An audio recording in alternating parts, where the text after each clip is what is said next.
మన ప్రభు అయిన యేసుక్రీస్తు నామములో ఈ కార్యక్రమాలు వీక్షిస్తున్న మీ అందరికీ హృదయపూర్వకమైన వందనాలు తెలియచేస్తున్నాం.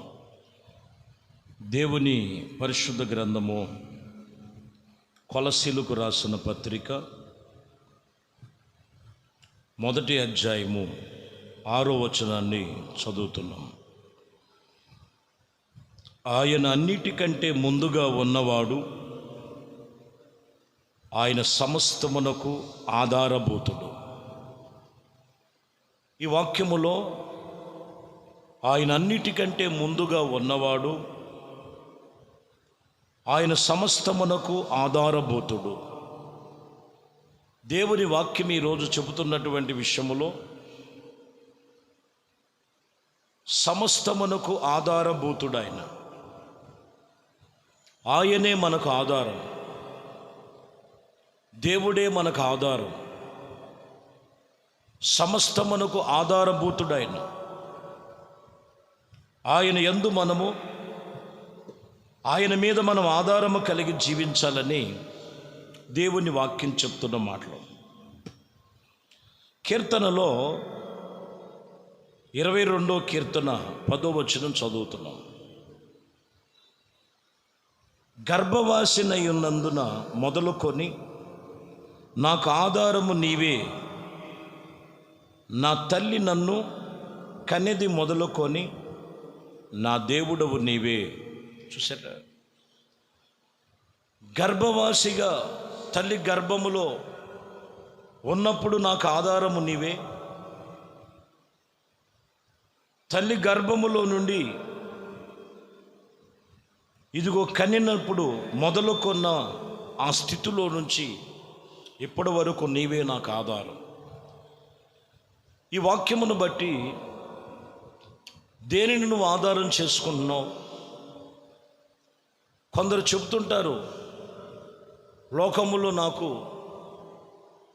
నా బలాన్ని నాకు ఆధారం, నా ధనమే నాకు ఆధారం. కొన్నిసార్లు లోకములో ఉన్నటువంటి పేరు, ప్రఖ్యాతి, ఖ్యాతి ఇది నాకు ఆధారం అని చెప్పుకుంటూ ఉంటారు. కానీ ఖచ్చితంగా తల్లి గర్భములో నుండి పుట్టినది మొదలుకొని దేవుడే మనకు ఆధారము. దేవుడే మనకు ఆధారము.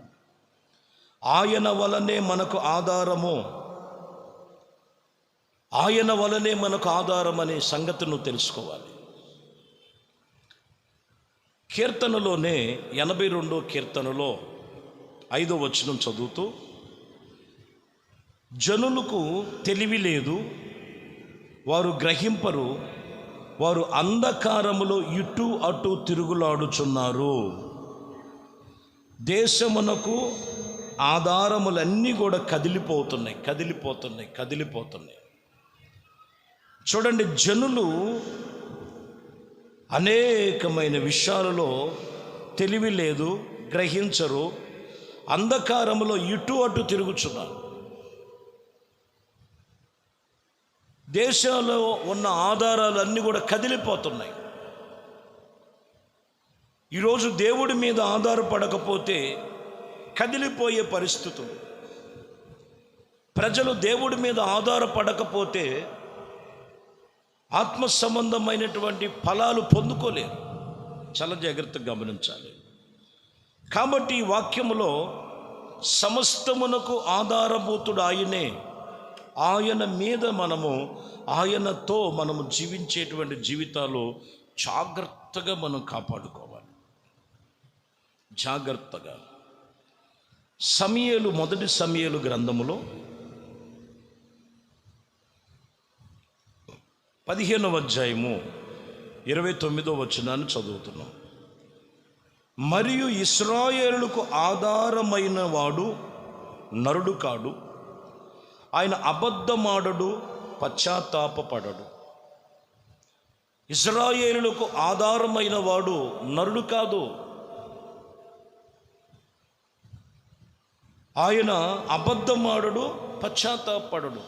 ఇశ్రాయేలులను ఆధారమైనటువంటి దేవుడు కనుపాప వలె కాపాడుతున్నాడు. చాలా జాగ్రత్తగా గమనించాలి. ఆయన అబద్ధం ఆడడు, పశ్చాత్తాపడడు. క్రైస్తవ జీవితానికి యేసుక్రీస్తే మనకు ఆధారం. లోకములో నివసిస్తున్న ప్రతి మనిషికి యేసుక్రీస్తే మనకు ఆధారం. సర్వమానవాళ్ళు ఆయన మీదే ఆధారపడాలి. సమస్తమునకు ఆధారభూతుడు.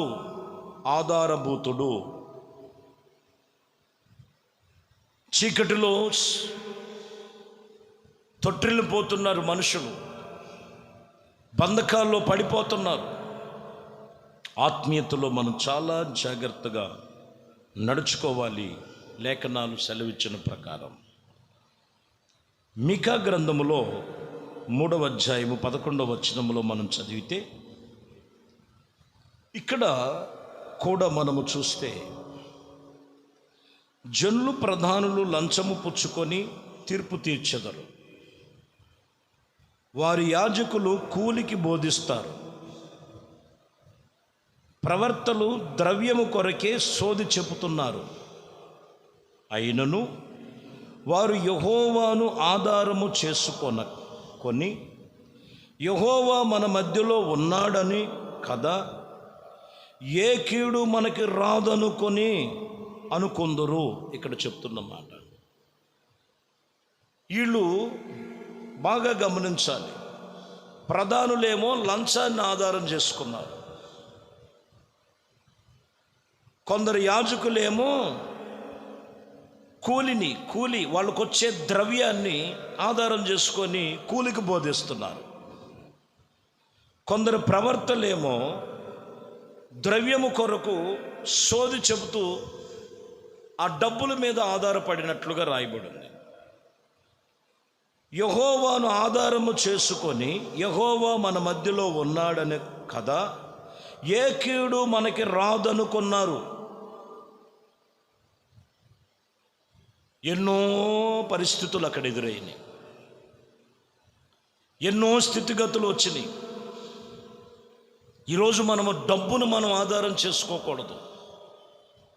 డబ్బు కోసము అబద్ధపు బోధలు, డబ్బు కోసం అబద్ధమైన వాటిని వెతకూడదు లోకంలో.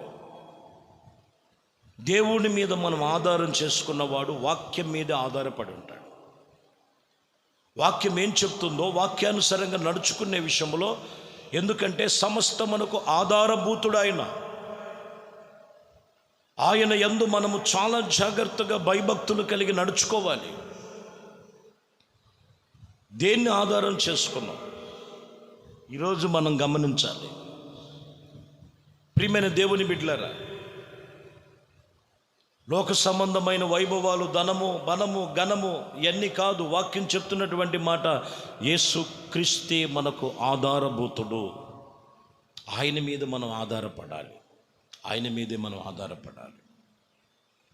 ఎందుకంటే వాక్యం ఇక్కడ తేటపరుస్తున్న మాట. ఇంకొక మాట చూద్దాం. సామెతల గ్రంథం 1వ అధ్యాయం 33వ వచనం చూస్తే,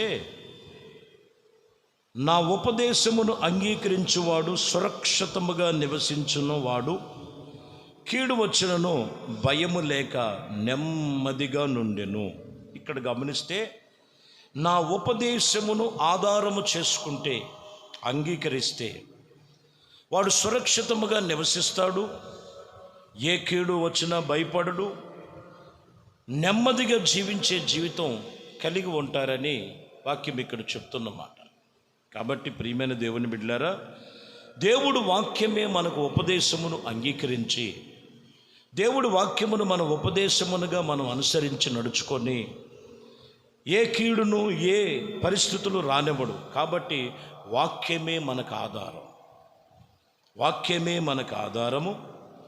దేవుడే మనకు ఆధారము, ప్రార్థనే నీకు ఆధారము.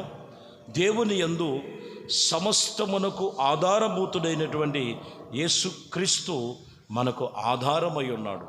ఈరోజు వాక్యములో నువ్వు ఎవరిని ఆధారంగా చేసుకున్నావు? మనుషులను ఆధారం చేసుకొని పలుమార్లు మోసపోతావు. లేదా ఈ లోకములో ఘనత, వైభవం, ఇంకేదో ఆధారం చేసుకొనక గర్భాశ్రయములో పడినది మొదలుకొని తల్లి గర్భములో పుట్టినది మొదలుకొని దేవుడే మనకు ఆధారము, ఆధారభూతుడు. ఆయన యందు అట్టి ఆధారము కలిగి జీవించు. సమస్తమును కూడా ఆయన వాక్యము చేత నువ్వు కట్టుకో. నీకు నెమ్మది కలుగుతుంది, సమాధానం కలుగుతుంది. ఎటువంటి పరిస్థితుల్లో వాక్యం చెప్తున్న మాట, ఇదిగో కీడు వచ్చిన భయము లేకుండా నెమ్మదిగా కలిగే జీవితం దేవుడిలో ఉన్నది. కాబట్టి ప్రియమైన దేవుని బిడ్డలారా, యేసుక్రీస్తే మనకు ఆధారభూతుడు. ఆయన మీద నువ్వు ఆధారపడి ఉండు. నువ్వు దేవుని సన్నిధిలో ఈ తీర్మానం చేయి. దేవుడు నీకు కలిగిన సమస్తం అన్ని విషయాల్లో నెమ్మది సురక్షితముగా కాపాడి భద్రపరచునుగాక. ప్రార్థన. పరిశుద్ధుడా, ప్రేమ స్వరూపి, దయగలిగిన మా ప్రభువా, మీ ఘనమైన శ్రేష్టమైన పరిశుద్ధ నామమును బట్టి మీకు వందనాలు, స్తుతులు, స్తోత్రాలు చెల్లిస్తున్నాం. మీ కృపా దయా సంకల్పమును బట్టి ఇదిగో ఈ ఉదయకాలము మీరే మాకు ఆధారమని వాక్యము చేత మాట్లాడి ఉండగా వినిన ప్రతి ఒక్కరూ కూడా మీ మీదే ఆధారపడి మీరు చెప్పిన వాక్కులను బట్టి వారి జీవితంలో సరిచేసుకొని క్రీస్తులో నిలిచి ఫలించి అభివృద్ధి పొంది సమస్తమును కూడా దీవెనకరముగా మార్చమని ప్రతి కుటుంబాన్ని మీ చేతులకు అప్పగిస్తూ వారి దైనందిన జీవితం అంతా కూడా ఎంతో మహిమతో నింపి ముగించినట్లు సహాయం చేయమని యేసుక్రీస్తు నామములో ప్రార్థించి వేడుకొనుచున్నాము తండ్రి. ఆమేన్. మిమ్మల్ని దీవించి ఆశీర్వదించునుగాక.